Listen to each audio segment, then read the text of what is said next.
Hello and welcome to Edukemy's YouTube channel. My name is Harsh Singh and in this video we shall discuss the featured news for 17 September 2021. The featured news for today is on a very important topic, differential banking in India. This is in context of the small finance bank. Now, the small finance bank have started to face some issue.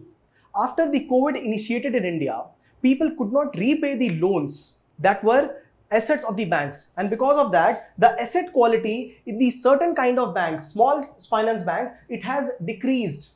The number of loans that are due for the small finance, they have decreased, and therefore it is imperative that we understand what is the primary working of the small finance bank. They are under the differentiated bank category, and we have to understand why were the differentiated banks created. What are its advantages? What are the issues associated with differentiated banking? So let us start this discussion. Now, India is a country of diversities. We have diversity of culture, religion, and customs. However, there is another diversity. This diversity is that of inequality in incomes. The people living in urban areas, those people have got very good facilities of banking. So we have HDFC Bank, ICICI Bank, all of them serve them. But what about the poor people living in the urban areas? What about migrant laborers? What about the people in the rural areas, the MSME sectors? So for those people, the government initiated a scheme under Nachiket More. So this Nachiket More committee was introduced in the year 2013, and it recommended that there be specialized banks formed in the country to deliver service for specialized activities only. And therefore, the government later RBI started to give license under two different headings. One was universal bank license. This universal bank license was given to all the commercial banks, right? So HDFC Bank, SBI Bank, they are all universal banks. But differentiated banks are the one which are different. They are different from the universal banks. Why? Because they cater to some specific particular needs. Not only needs, but their area of operation could be limited. The amount of capital that they have or they are giving is limited. So there are some differentiating factors for this differentiated banks. Now, India introduced two kinds of differentiated banks. One was the payment banks and the other one was small finance bank. Very good examples of small finance bank are the Ujjivan Small Finance Bank, AU Bank, Equitas Bank. And then we have this payment bank. We have Airtel Payment Bank. We have India Post Payment Bank, Jio Payment Bank. They have got different purposes. Because India has got a huge number of population, huge population, and a huge chunk of this population migrates to cities to work, to earn daily wage. They have to send back money to their countryside, to their homes in rural areas. And therefore, payment bank system was initiated to transfer remittances. Now, please note, this remittance transfer has to be done only inside India. NRIs won't be able to transact money. Plus, in this bank, we will not be able to take loans from the bank. So, bank will not provide credit. So, this bank will provide debit card, but no credit card. We are talking of the payment bank. Coming to the saving bank, the small finance bank. The small finance bank was introduced with an idea to ensure some household saving for the marginal people, right? So people from rural areas, people who are in MSME sector, if they want to have some micro lending, some small hundreds, thousands, so that small lending can be done through these small finance bank. Now these banks are now facing some threat. So this is the main background to the story, right? Now they are lending to the unorganized sector. Just yesterday, we studied in one of the featured news that 90% of India is about the unorganized sector, right? So therefore, they are catering to a huge chunk of population. And what they are expecting is deliver these services with efficiency. Deliver the service so that they become scalable. If they become more scalable, if they become more efficient, they will be outperforming.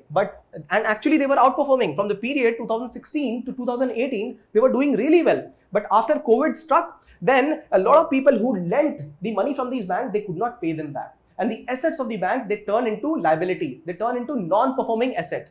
And therefore, we must know what are the advantages and disadvantages of these kind of banks. So the best part about this bank is that it is not only ensuring financial inclusion, this kind of bank, this is also ensuring financial integration. So people are not only having access to banking facilities, their specific needs of transferring money, of saving, they are getting catered to. So this is one. They are also spreading and the deposits have also increased. So these are the advantages. However, looking at the other side of the story, the other side, the hindsight of the coin, the public perception about the small banks, payment bank is not mature. Now, are you aware of these small banks? For example, AU Bank, Equitas Bank.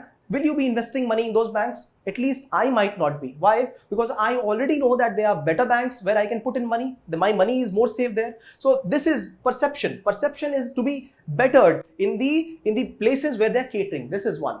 Second one is cross subsidization. Now this is the issue specialized to these banks. What happens in regular banks is when I save some money. So bank has got various projects. If this project is not working well, all right, this is fine, but the other project will be running well.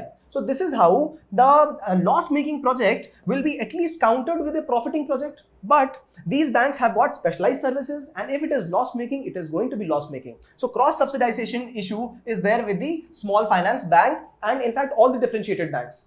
Then technology and internet illiteracy. Now it is going to serve that population which is living in the rural areas. It is going to serve that population of those people who are migrant workers. They are already facing the digital divide issue, and we are trying to increase penetration and scalability through online media. This is a big challenge for them, and that is why these type of banks have got this asset liability match. The asset quality is decreasing, liability is increasing. Why? Now because see, liability for them is not in terms of the loans, because they are not accepting, they are not giving loans to other people, but the main liability is their performance. Performance is getting deteriorated because of lesser participation, because of more loans. And this is why there is an increased focus of rejuvenation of the differentiated banks in India. This can very well form a question in the UPSC exam. And what is required for the government and RBI to do is to ensure that these differentiated banking concepts, they still remain in the country. There will be more kind of differentiated banks. One good kind that will be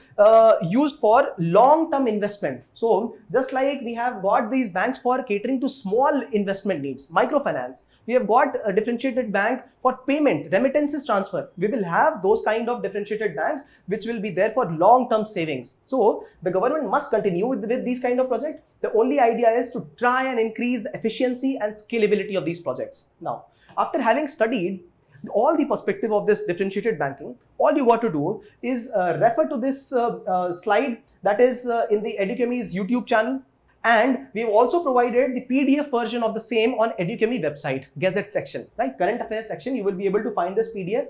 This is where you will get the whole article, and whatever I have discussed is a summary of it. After that, you can try and attempt this question. The question says, discuss the differentiated banking system in India. What are the challenges being faced by these banks? Now, if you like our attempt, if you like our effort, do shower some love on us through comments, shares and likes. If you subscribe to the channel, you will receive timely updates. Thanks for watching.